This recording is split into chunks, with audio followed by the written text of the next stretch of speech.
Thank you for listening to the Matt's Movie Reviews podcast, available on Podbean, Apple Podcasts, Spotify, Google Podcasts, Amazon Music, and Stitcher. Also, please follow Matt's Movie Reviews on Facebook, YouTube, LinkedIn, Reddit, Instagram, and MeWe. And of course, be sure to visit mattsmoviereviews.net for the latest reviews, top 10 lists, and more. Now, on to the show.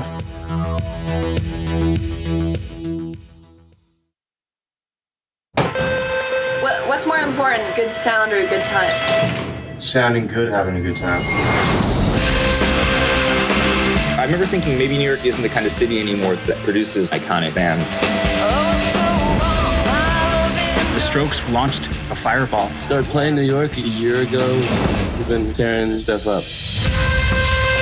A lot of people quit their jobs and just were like, I'm going to play music full time. We felt like we were going to take over the world. People went crazy for it. Suddenly, there were bands everywhere. It all happened so fast.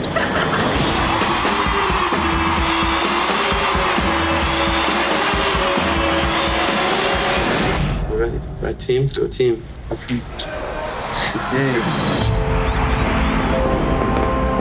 Julian was telling me how scared he was. Things were never going to be normal for him again. Being a woman fronting a rock band, I was sensationalized. There was a lot of tension in the studio. He said, you really don't want people to hear this. But I've lived in fear my whole life, and I had nothing to lose. You could feel the love from the community. You could fail, and it didn't matter. It was about freedom. It became our home. Those years were the big bang of my life.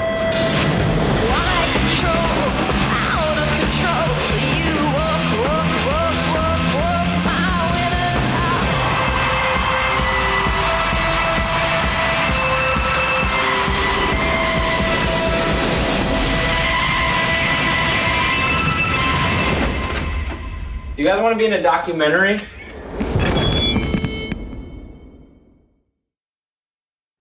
Hello and welcome to the Matt's Movie Reviews podcast. I am your host, Matthew Pejkovic, and this is episode number 510. Releasing March 16 in Australian cinemas is Meet Me in the Bathroom, a documentary that looks back at the New York rock scene of the early 2000s, in which bands like The Strokes, Yeah Yeah Yeahs, and LCD Sound System brought rock back into the mainstream and kickstarted a music and cultural revolution.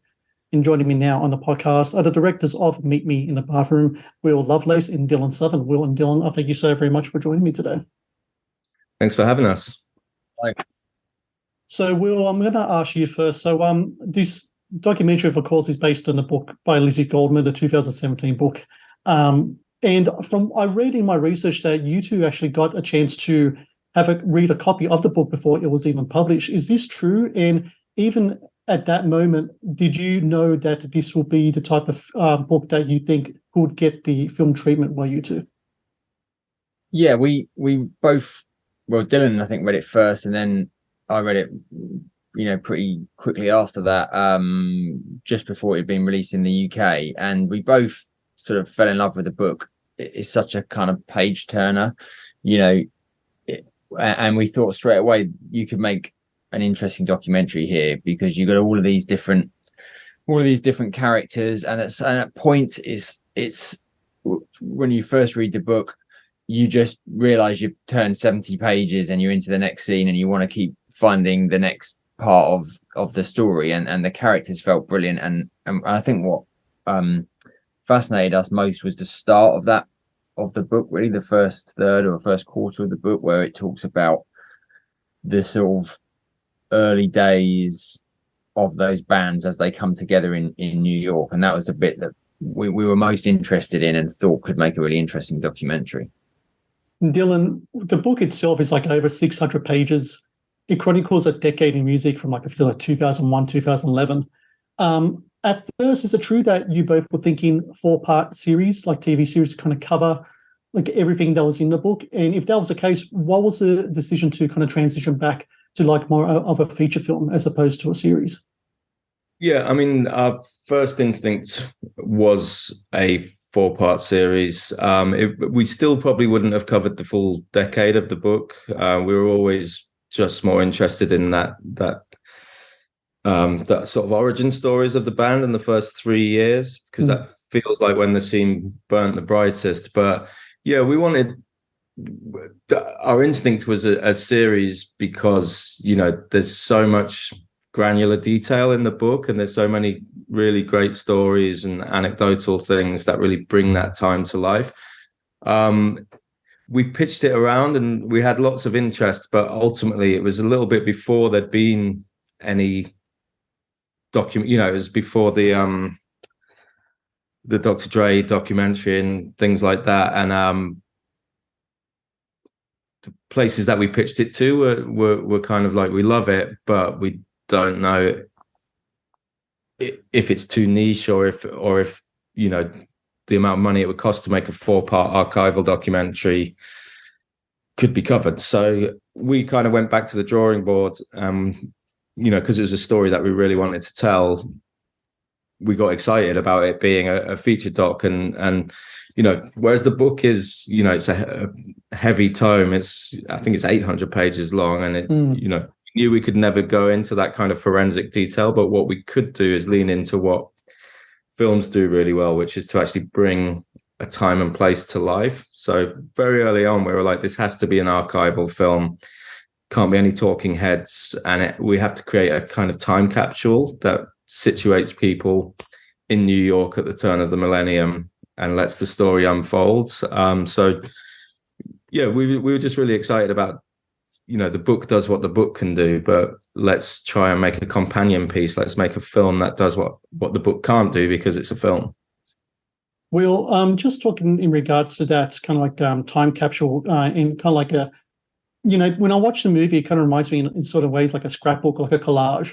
It kind of looks like you're going through like the years and doing so. And it has like 57 minutes, I think, of like archive footage that people haven't seen before as well. When it came to the editing aspect of the movie, how you wanted to piece it together, did you always know that was how you guys wanted to put it together? I know you didn't want to have talking heads, but the visual element of it, was that scrapbook kind of time capsule kind of notion of it, almost kind of like in a kind of like a scuzzy kind of way to kind of like, I think, match the attributes of the bands themselves. So that's something that always like stuck to the forefront of you, both you and Dylan, when it comes to the visual aspect of the film. Yeah, I mean, when we were kind of developing the idea, all of the material that we could find on, you know, on YouTube or whatever, or we knew existed, had that quality to it, that kind of mini DV, you know, pretty lo-fi quality, and we loved the aesthetic of it, even if we might not have loved it when we were making stuff ourselves on those camera formats back in the day. But yeah, we sort of we wanted to embrace that, you know, the feel of it, because I think that's what makes it really puts you in a place, makes it feel like what it felt like 20 years ago. In terms of the editing, it was, I mean, we started the edit, and about a week later, COVID lockdown happened in you know, in the UK and everywhere else in the world, and so that was a real challenge, having a small amount of material to start with at that point, and knowing what we were looking for, but not knowing exactly what existed.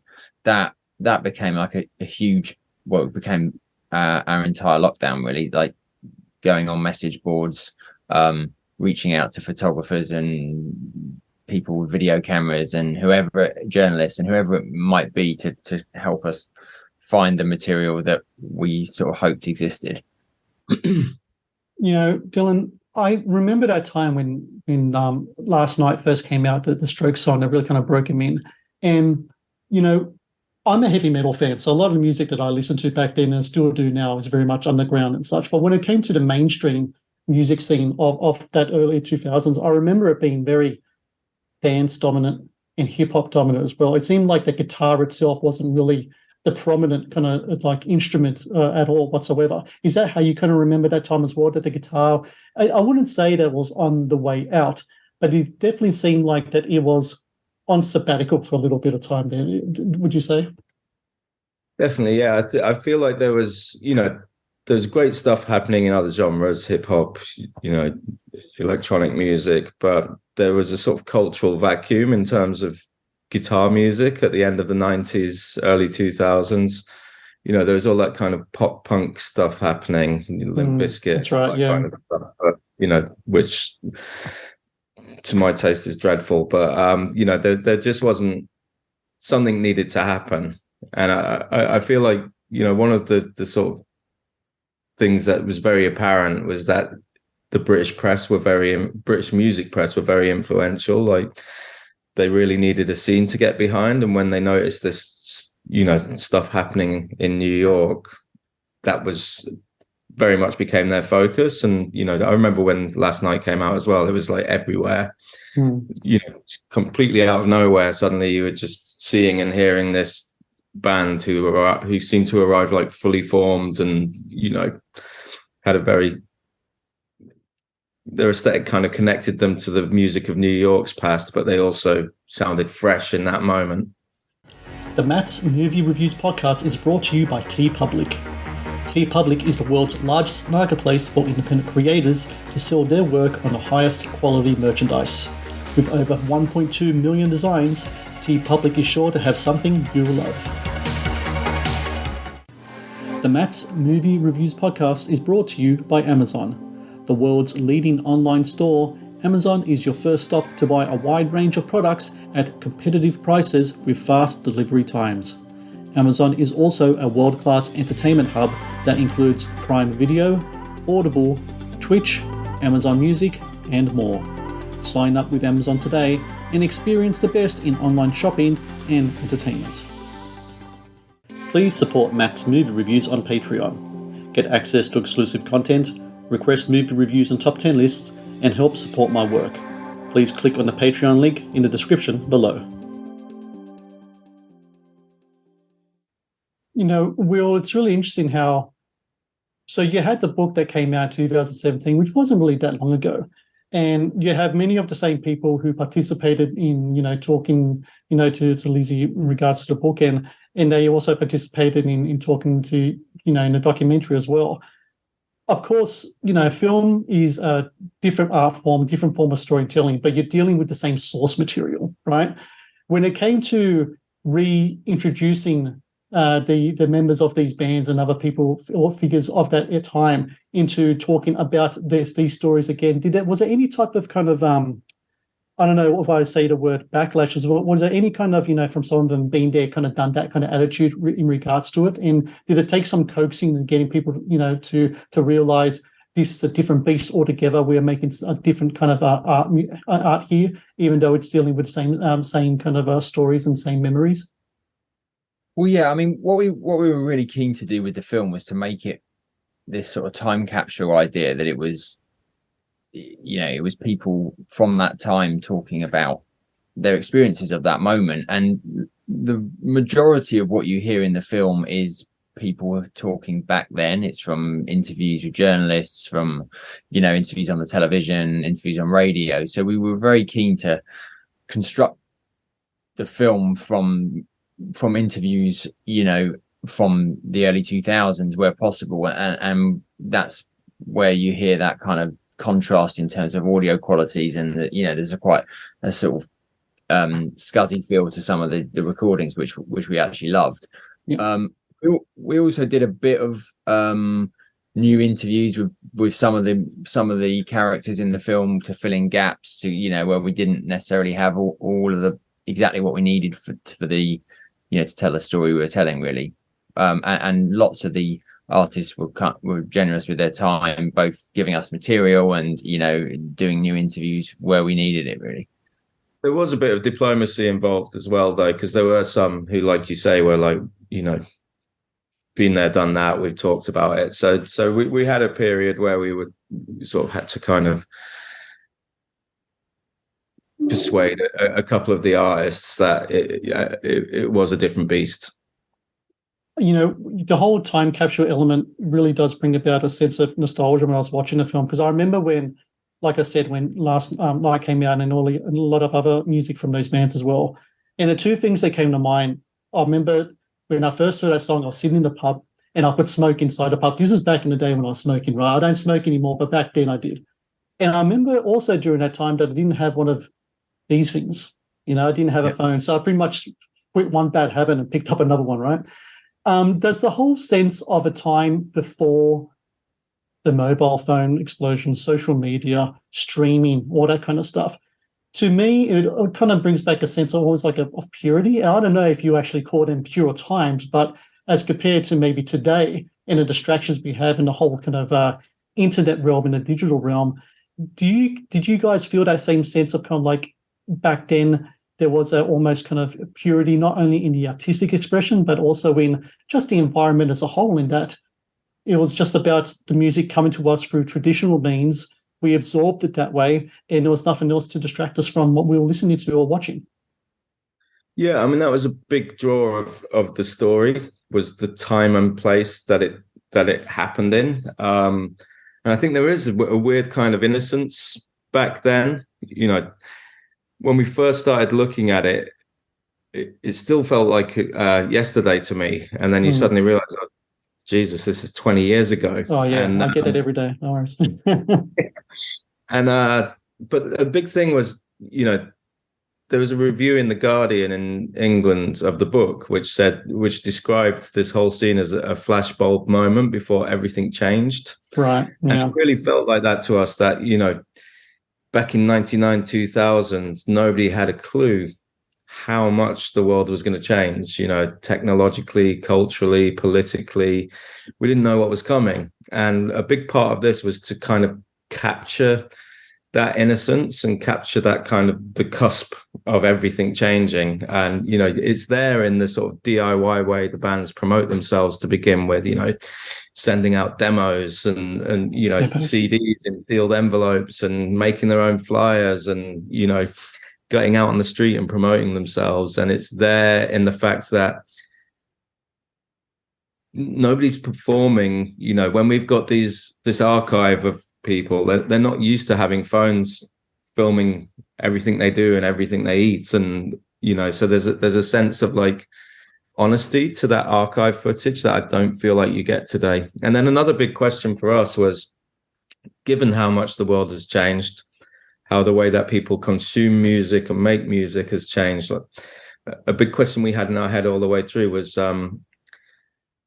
could a music scene ever emerge as organically in a single location as it did then? Was that the last time it will happen? Obviously, things are always going to happen, but they're going to emerge in different ways now. And part of our interest in the story was, could this moment ever happen again? And I don't think it could. I think, stuff will happen online that we're too old to be part of, now. But Will, I don't know about you, but back then was a really big time of physical media as well. You bought your music, right? You had the product in your hand. And I guess in some cases these days it's still around, like vinyl's come back in a really big way, but a lot of it is streaming as well. Are you still a big physical media fan? Because I know I am. I remember actually buying a CD not long ago, and I kind of, the 20-year-old behind the counter kind of looked at me like I was from another planet. She's like, "You don't stream this?" So I was like, I like the music cover. I like reading the lyrics. Were you also, and are you still a big fan of the physical media as opposed to like the more digital stuff? I am, but I'm afraid I've joined everyone else in buying stuff online. I mean, I think that's another detail that makes this so interesting, that it's like it feels like a completely different time. It just feels like so long ago. All of the stuff Dylan was talking about there, and the physical media element of it as well, that people don't listen to music in the same way as they did before. It's songs now rather than albums. It's like, it's so different. And I think that's, I'm afraid Dylan's the one you should speak to about that. He's still buying vinyl. I still buy DVDs. Yeah, me too. Me too. Yeah. I actually sold my entire DVD collection in the early 2010s, I think. And then somehow I've gradually bought them all back again. So, and I buy vinyl. I'm addicted to physical media. I don't think that'll ever change. Yeah, I'm the same. And, when I was watching Meet Me in a Bathroom, it's a movie it's a great movie that had great tunes. It took me back to a good place, and I really appreciated that. And for everyone listening, March 16 in Australian cinemas, do check out Meet Me in the Bathroom. Watch it in the cinemas. Talking about the old school way, don't wait for streaming. Watch it in the cinemas. Get that soundtrack going. Watch that great collage of images, that notebook, that time capsule on the biggest screen as possible. And Will and Dylan, I thank you both very much for your time today. Congratulations with the film, and best of luck with the film's release. It's a really great job here, and I really appreciate the time. Thank you very much.